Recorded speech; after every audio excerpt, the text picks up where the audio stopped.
Welcome to The Explainer. Okay, today we're diving into something really wild. We are going to unpack an explosive, ancient Asian philosophy that literally challenges, well, basically everything you've ever been taught about being a good person. So if you've ever felt kind of stuck or held back by all those unwritten rules of conventional politeness, you're absolutely in the right place. Let's get into it. So let's kick things off by confronting a secret and honestly, kind of painful frustration that we pretty much all share. You know that sinking feeling, the one where being the good person just isn't getting you where you actually want to be? I mean, from day one, we're taught that the absolute highest prize in life is everyone else's approval. We share our toys, we follow the rules, we bend over backwards just to be liked. But as we grow up and face the real world, it hits us. Constantly chasing everyone's approval, yeah, it's rarely the way to unlock your true potential. Our roadmap for today comes straight out of Chinning Chu's super provocative book. What she did was translate this highly obscure banned 1911 text called Thick Black Theory and turned it into a completely pragmatic tool for modern life. The original text, written by Li Zhang Wu during this period of intense chaos in China, was so incredibly frank about ruthlessness that it was banned almost immediately. No joke. But Chu managed to extract the absolute essence of it. She shows us how this philosophy isn't just about being mean. It's actually this hidden law of nature that drives truly successful behavior. This whole concept brilliantly blends hardcore business strategy with some deeply abstract spiritual philosophy. To make sense of it all, we're going to follow this map. First, the myth of being nice. Second, thick face, black heart. Third, the three phases. Fourth, the price of approval.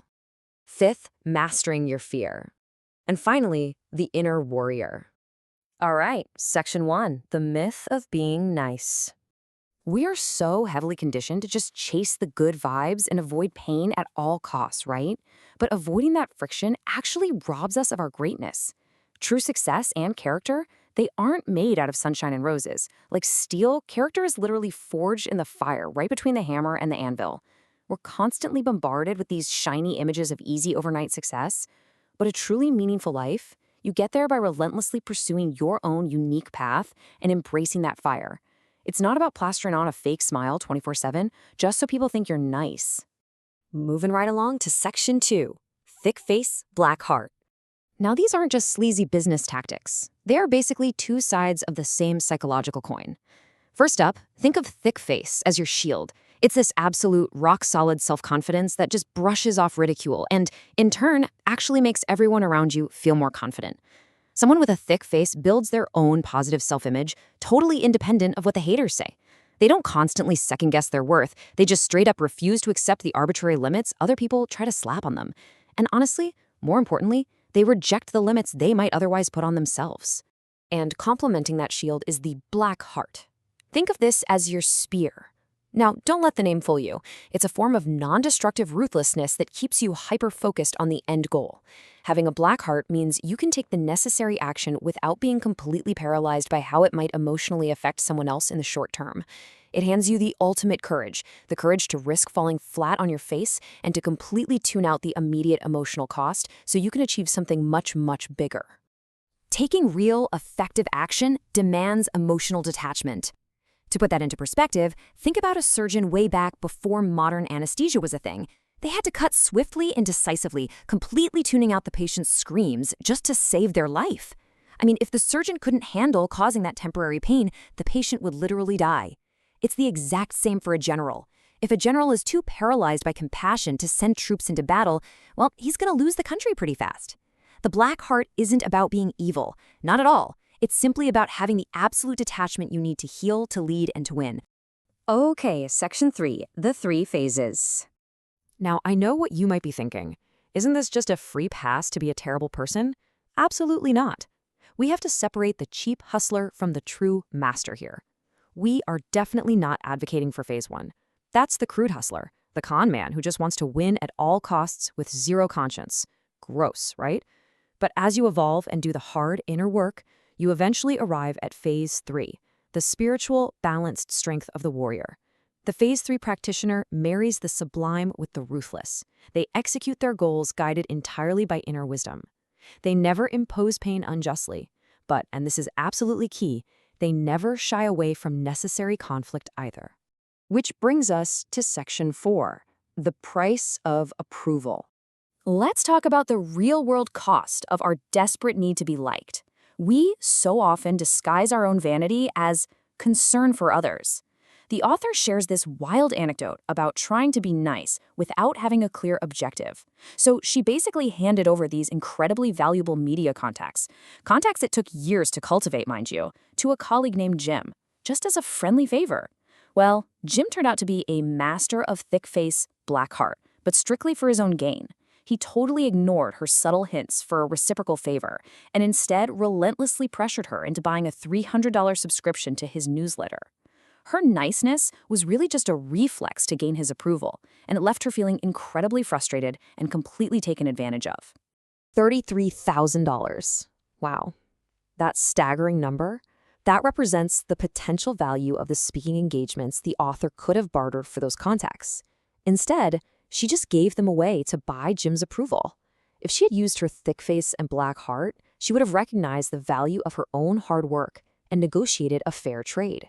Seriously, being nice just for the sake of approval, it is incredibly costly. It's crazy how human ignorance constantly disguises pure vanity as virtue. There's this ancient story where a holy man actually sent an innocent, fleeing boy to have his hands chopped off by an angry mob. Why? Just so the holy man could maintain his own vain, pristine self-image of never telling a lie. Compare that to a prostitute from another story. She was openly condemned by society, yet she was inwardly pure because her heart was entirely fixed in spiritual contemplation, harboring zero vicious judgments. True virtue doesn't care about public display or acting superior. It's guided by an unshakable inner compass, not fishing for external likes. All right, on to Section 5, Mastering Your Fear. If we really want to unlearn all this childhood conditioning, we have to confront the absolute biggest roadblock to our potential, fear. To take that paralyzing energy and flip it into intense concentration, the book gives us these precise, actionable steps. First, respect fear's usefulness. It's there to keep you alive, right? Second, look it right in the eye. You have to be more fierce than the fear itself. Third, see the unity in the world. When you realize you aren't actually separate from your environment or your obstacles, a lot of that fear just melts away. Fourth, master detaching yourself from specific outcomes. Fifth, honestly, just ignore it.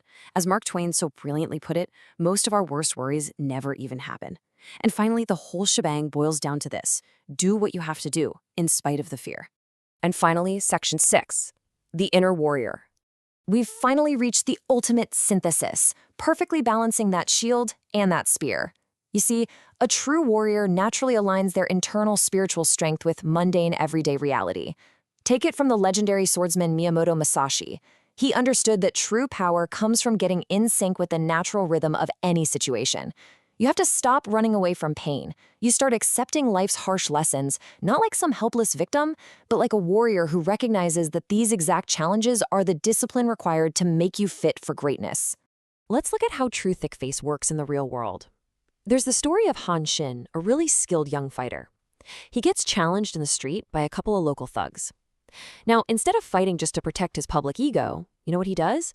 He chooses to crawl like a dog right through the leader's legs. In his culture, that was an unspeakable, absolutely devastating humiliation. But he endured that mockery because inwardly, he knew his own greatness. Those thugs, they were completely unworthy adversaries, so he just didn't care about the crowd laughing at him. He didn't need their approval for a second. His shield was literally impenetrable. Han Xin proved something huge here.